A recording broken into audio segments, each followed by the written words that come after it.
नमस्कार मित्रांनो, तुमचे स्वागत आहे श्री स्वामी समर्थ. मित्रांनो, आज आपण बोलणार आहोत राशीचक्रातील सर्वात संवेदनशील आणि प्रेमळ राशीबद्दल, ती म्हणजे कर्क राशी. मित्रांनो, त्याआधी तुम्हाला सांगू इच्छितो की तुम्हाला तुमच्या राशीबद्दल, पत्रिकेबद्दल, जीवनाबद्दल काही प्रश्न विचारायचे असतील किंवा तुमच्यावर कर्ज झालेलं असेल, पैसा टिकत नसेल, नोकरी व्यापारात काही अडचणी असतील, आरोग्य चांगले नसेल, नात्यात कटुता असेल, लग्न जमत नसेल, प्रश्न सुटत नसतील, मार्ग मिळत नसेल, तर तुम्ही आम्हाला दिलेल्या व्हॉट्सॲप नंबरवर मेसेज करू शकतात. आम्ही तुमची पत्रिका बघू, त्यात कोणत्या बाधा अडचणी आहेत की नाही ते बघू, असेल तर त्यावर योग्य उपाय देऊ, सेवा सांगू आणि योग्य चांगला काळ कधी येणार आहे तुमच्या जीवनात सर्व मार्गदर्शन आम्ही तुम्हाला तुमची पत्रिका व्यवस्थित बघून करू. यासाठी तुम्ही दिलेल्या व्हॉट्सॲप नंबरवर आम्हाला मेसेज करू शकतात.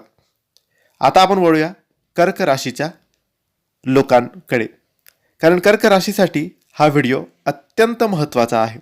कारण अधिक महिन्यात अशा काही घडामोडी घडणार आहेत ज्यामुळे कर्क राशीचे जीवन बदलणार आहे, त्यांचे दिवस बदलणार आहे.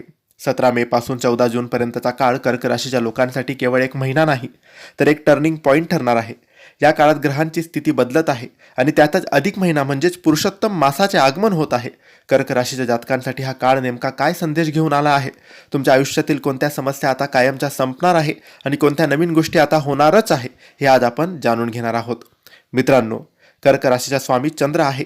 17 मे नंतर सूर्य आणि बुध तुमच्या राशीच्या 11व्या आणि 12व्या भावातून प्रवास करतील. कर्क राशीचे लोक मनाचे हळवे असतात. या काळात तुम्हाला तुमच्या भावनांवर ताबा मिळवणे सोपे जाईल. जो मानसिक तणाव तुम्ही गेल्या काही महिन्यांपासून अनुभवत होता तो आता कमी होईल. या काळात तुम्ही घेतलेले धाडसी निर्णय तुम्हाला भविष्यात मोठे यश मिळवून देतील. तुमची कल्पनाशक्ती वाढेल, जी तुम्हाला कायमच्या कामाच्या ठिकाणी वेगळी ओळख निर्माण करून देईल. चंद्रामुळे तुमची मनस्थिती हेलकावे घेऊ शकते, त्यामुळे या काळात कोणालाही रागाच्या भरात वचन देऊ नका किंवा कोणाशी वाद घालू नका. मित्रांनो, कर्क रास ही जलतत्वाची रास आहे आणि अधिक महिना हा भगवान विष्णूचा महिना आहे. या दोघांचा संगम तुमच्यासाठी वरदान ठरणार आहे. जर घरात बऱ्याच दिवसापासून अशांती असेल तर या अधिक महिन्यात ती दूर होईल. आईच्या आरोग्यात सुधारणा होईल आणि तिचे आशीर्वाद तुमच्या पाठीशी राहतील. या काळात तुमचे मन नामस्मरणात रमेल. एखादी जुनी इच्छा जी बऱ्याच काळापासून अपूर्ण होती ती पूर्ण होण्याचे संकेत या महिन्यात मिळतील.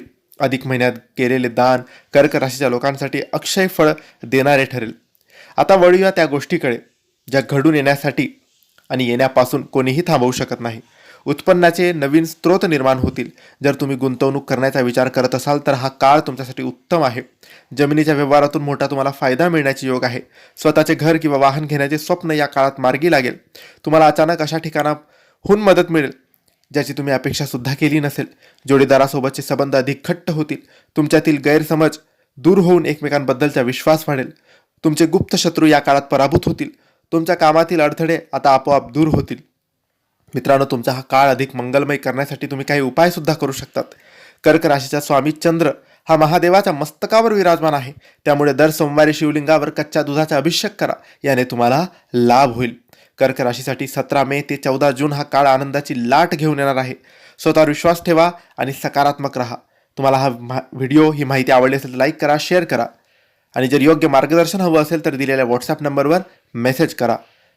ही माहिती आवडली असेल तर लाईक करा आणि आमच्या चॅनलला सबस्क्राईब करायला विसरू नका. धन्यवाद. श्री स्वामी समर्थ.